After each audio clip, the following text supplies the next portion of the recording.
ومن الكابتن اسامه نبيه للكابتن احمد سمير نجم نادي الزمالك، ونروح نعرف برضو شعوره ايه. كابتن احمد مساء الخير.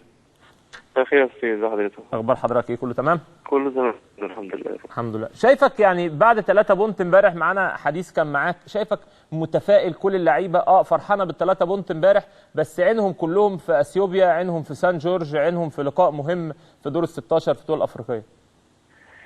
والله يا سيف الحمد لله رب العالمين، طبعا على انصار العاشر على التوالي بالنسبه لمسابقه الدوري العام. ده انجاز بيتحسب للعيبه والنادي الزمالك في الفتره دي. مش هقول لحضرتك يعني مش هخفى عليك ان احنا كنا جهاز واللعيبه مركزين اكتر في بطوله سان جورج، وواخدين ماتش الداخليه كبروفه للمباراه دي.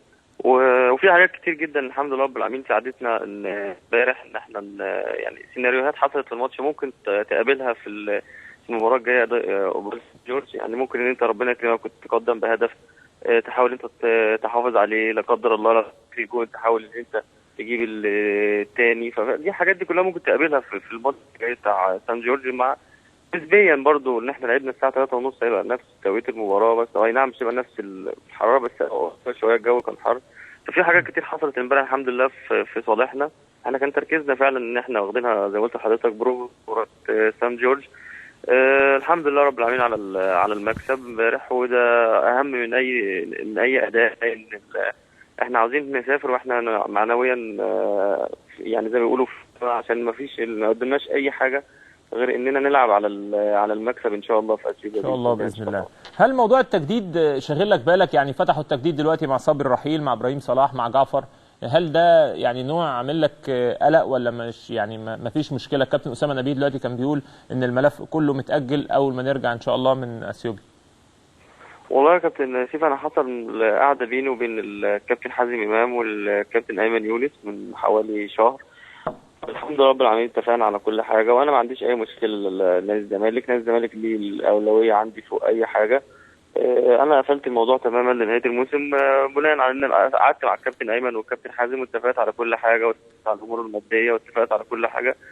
فالموضوع بالنسبه لي اعتقد زي زمايلي الموضوع بالنسبه لي منتهي. في الموضوع ان احنا ان شاء الله نركز في بطوله للنادي، وانا زي ما قلت لحضرتك انا موجود في نادي الزمالك، ده الزمالك ده بيتي، وانا ما فيش اي مشكله موضوع التجديد خالص يعني. وهو تقول لي تعالى امضي هروح امضي يعني مش مشاكل. ان شاء الله باذن الله يعني توصل معاهم للحل يرضيك وتبقى الامور كويسه. احنا كلنا دلوقتي ورا نادي الزمالك، نادي الزمالك يعني بيعدي الحقيقه بظروف كويسه جدا. بتمنى لك التوفيق كابتن احمد سمير نجم نادي الزمالك، بشكرك شكرا جزيلا. روح الحقيقه كويسه جدا من كل اللاعبين. عايز اقف هنا عند كلمه هو قالها، ان هو قاعد مع الكابتن ايمن يونس والكابتن حازم امام.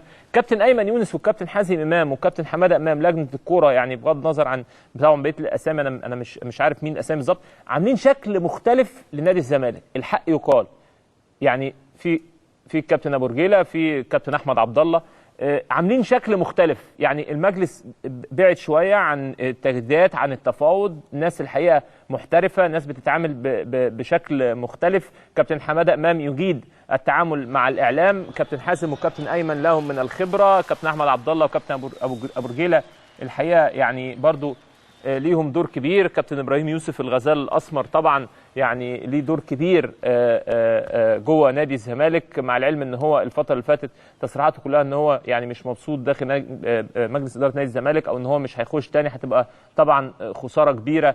يعني اسامي كبيره موجوده الفتره دي، كان كابتن ابراهيم يوسف، كابتن حازم امام، يعني اسامي الحقيقه كبيره يعني.